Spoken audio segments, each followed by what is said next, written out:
ये पहले मेरी बात को ध्यान से सुनो। अपने घर में रहो, बच्चों के बीच में रहो, इसी जगह, और 23 घंटे तुम मेहनत करो इस शरीर से, शरीर के लिए। दुकान करो, दफ्तर का काम, खेती करो, इस शरीर के लिए, भोजन, कपड़ों के लिए, इसके लिए, दवा के लिए, सब, और बच्चों के लिए, इसके लिए।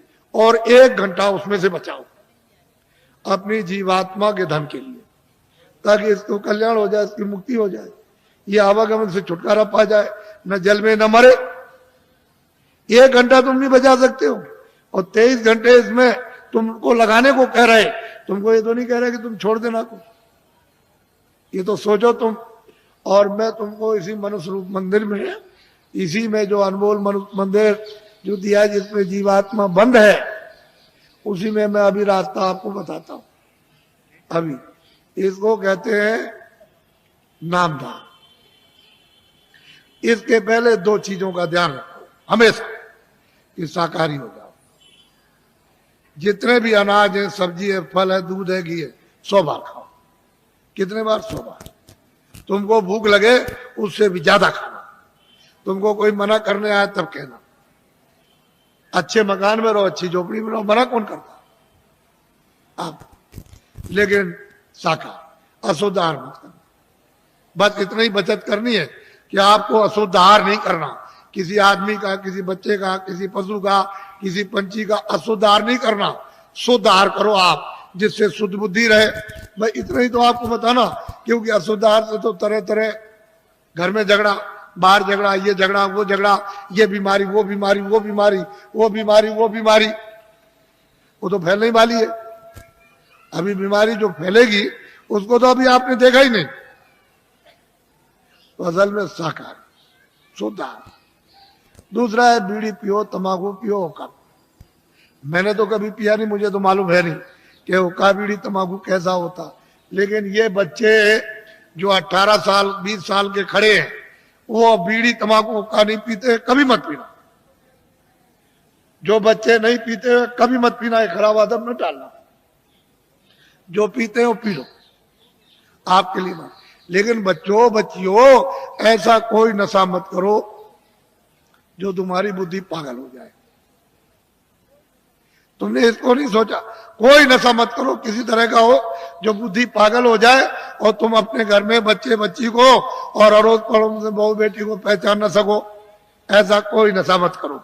और चले जा रहे हो तुम, तो सामने तुमने समझा कि जमीन बराबर, और वहां गड्ढा मिला, उसमें पैर चला गया तो पैर टूट गया, और सिर लड़ गया गड्ढे में तो सिर फट गया, मर गए।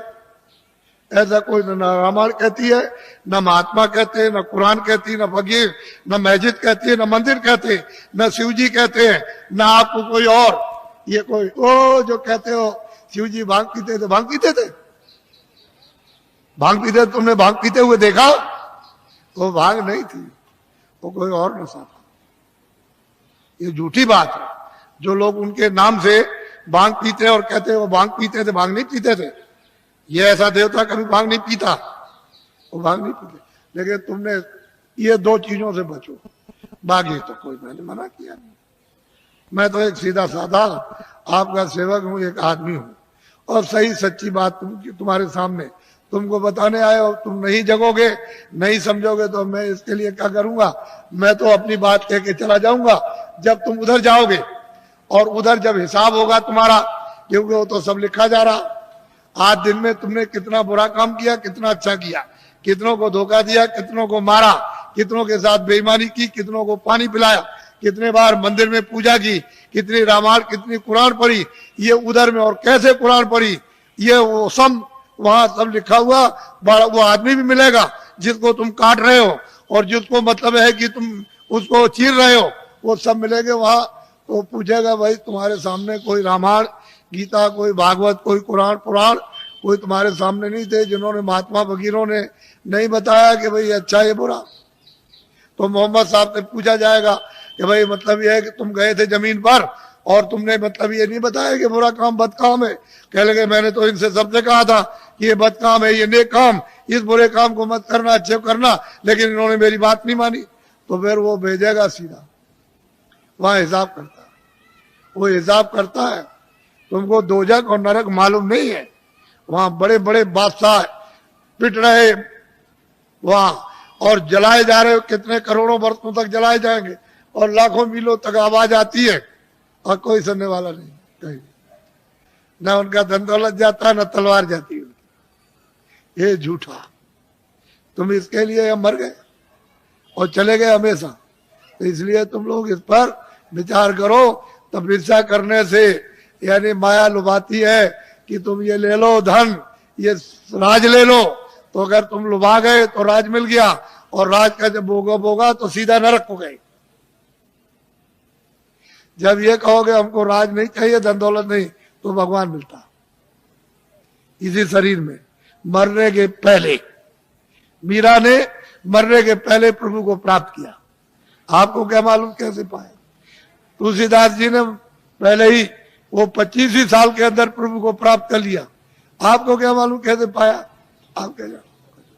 इसलिए आप अमोलक धन लो इस मनुष्य मंदिर में आत्माओं का। ये नामदान है, ये उस तरह की दीक्षा नहीं है, या मंत्र वैसा नहीं है, ये आत्म धन का दान है, ये ईश्वरी धन का दान है। जो उसकी कृपा होती है तब कभी कभी महात्माओं को आदेश मिलता है कि इन आत्माओं को बांट दो जो मानव शरीर में है, तो कभी कभी मिलता मुफ्त में। ये पैसे से नहीं मिलेगा, तुम ये सब रख दो जाकर के पूरा धार का, ये चीज मिलने वाली नहीं है। ये कभी दिमाग से निकाल देना, ये दौलत पैसे से नहीं मिलती, ये तो मुफ्त बख्शीश में यानी प्रसन्नता से मिलती है। तो तुम्हारे पास कुछ है, तुमने किसी से प्रेम किया? वो कहते हैं कि प्रेम से प्रकट होए भगवान। किसी से किया प्रेम? किसी से नहीं किया। उसी शिव के सामने चोरी करते हो, धोखा देते हो, विष्णु के सामने राम के मंदिर में जाते हो, दूसरों का गला काटते हो। अगर एक भी देवता खड़े होकर के कह दे कि आज से ये बेईमानी मत करना, ये दगेबाजी, तो कहोगे मैं ऐसे देवता को अब नहीं मानता। जो सबके सामने हमारी बुराई कह दे, हम नहीं मानते ऐसे, फिर कभी नहीं आप जाओगे। अगर देवता बोल दे, अब उनको कुछ कहना नहीं, आपने समझ लिया, हाँ उन्होंने सुन लिया होगा, और आपने समझ लिया उन्होंने कुछ नहीं देखा, वो अंधे।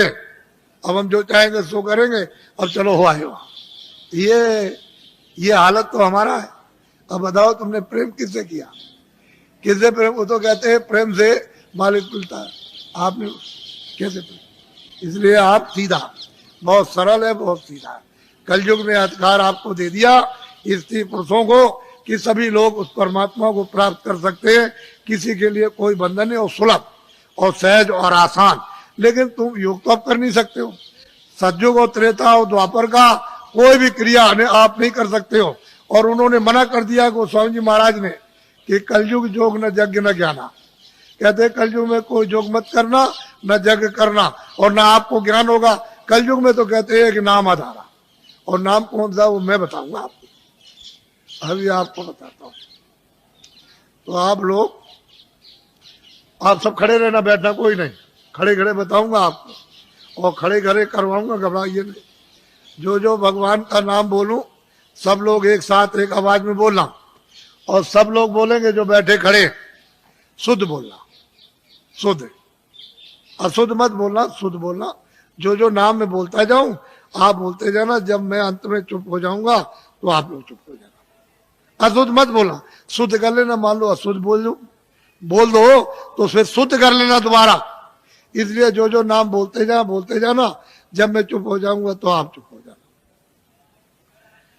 बोलो जय गुरुदेव। लेकिन थोड़ा सत्संग मिलना चाहिए, तो जरा ठहर जाओ। अभी मथुरा में एक बड़ा कार्यक्रम होने जाना, यही दिसंबर में, यानी कार्तिक के बाद जो अगन लगेगा, तो 15 दिसंबर से 21 दिसंबर तक 7 दिन का एक कार्यक्रम होने जा रहा। और उसमें यही साधना और यही मतलब अनुभव होता है। वहाँ सत्संग भी मिलेगा और साधन भी और ध्यान भी, सब करोगे आप, और उस समय पर आप अच्छी तरह से कर सकते हो, क्योंकि वो वातावरण ऐसा होगा। फिर एक दूसरा कार्यक्रम इधर पूरब में रखा, यानी हिंदुस्तान के तीर्थों के राजा प्रयागराज इलाहाबाद में त्रिवेणी संगम। तो त्रिवेणी संगम पर 25 फरवरी से, ये तो 96 में मथुरा का, और वो इलाहाबाद का 97 में, 25 फरवरी से 6 मार्च तक 97 में 10 दिन का होने जा रहा बड़ा कार्यक्रम। और वो महामानव कुंभ, यानी माघ मेले के बाद महामानव कुंभ आपको दिखाई देगा। और वो 10 दिन यानी 7 मार्च को शिवरात्रि है, वो एक दिन पहले ही समापन हो जाएगा, 10 दिन का होगा। आप जरा इसको लिख लेना। और ये जो आपने 5 नाम 5 रूप 5 स्थान हर एक के बाजे, ये जो आप लिखाओगे, लिखा हुआ ले लोगे, ये तो यहाँ के लोग आपको दे देंगे। अगर कम पड़े तो आप जल्दी लिख लेना। फिर दूसरी बात यह है कि थोड़ा सा पता भी दे दिया करो कि कभी कोई पूछा जाती हो कि साधन भजन करते हो कि नहीं करते। ये ऐसे गए लेकर के ताक में रख दिया। किसी ने आकर के कभी मिले पूछा तो कहा कि भाई भजन तुमने ध्यान किया था? कह लगे हमने नहीं किया हो तो मैं भूल गया सब। तो तुम्हारा समय सब बेकार चला गया। तुमको तो दिया था काम के लिए कि भाई तुम जल्दी से अपना काम करो, अपनी जीवात्मा को जगाओ, तो तुमने ताक में रख दिया, वो सोती रह गई। तो बताओ इससे इस काम में तुम्हें मिलेगा क्या? इससे ना कुछ मिला ना कुछ मिलेगा और इस काम से खाली जाओगे।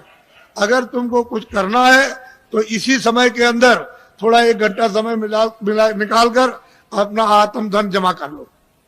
यही तुम्हारे काम आएगा। जब कोई रक्षा नहीं करेगा उस पीड़ा में, उस दर्द में और 84 नरकों से अगर बचना चाहते हो, धन जमा करो जल्दी से।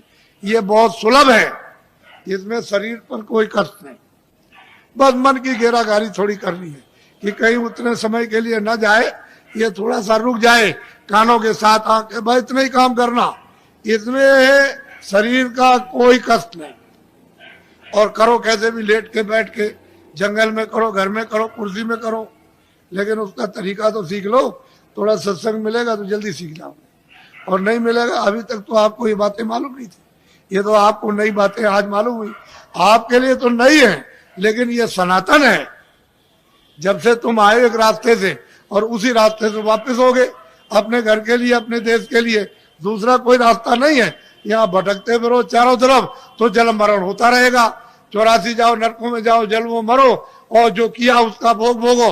और कभी मनुष्य शरीर मिलेगा तो फिर तुमने वही काम किया और फिर चले गए आप फिर 84 नरकों में। तो ये ऐसे ही चलते रहोगे, ऐसे जल में मरो, जल में मरो। तुमको कहीं स्थिरता नहीं मिलेगी, स्थिरता वापस जाने पर। जब ये भजन करोगे, नाम डोरी को पकड़ लोगे, चढ़ चलोगे ऊपर। वो तो ऊपर खुले हुए मैदान है और वहां तो अंधेरा कभी है नहीं, न कभी अंधेरा होता हो तो प्रकाश ही प्रकाश, रोशनी रोशनी। जरा सा आंख के ऊपर उठे कि बस प्रकाश ही प्रकाश है, अंधेरे का नाम है। वहां कभी अंधेरा होता ही नहीं। तो तुम उधर चलो, जब उजाले में खड़े हो जाओ तो ये सब देखना सुनना, तब तुम्हारी समझ में आएगा कि बाबा जी ने क्या दिया। कुछ तुम मेहनत करो, कुछ हम करें।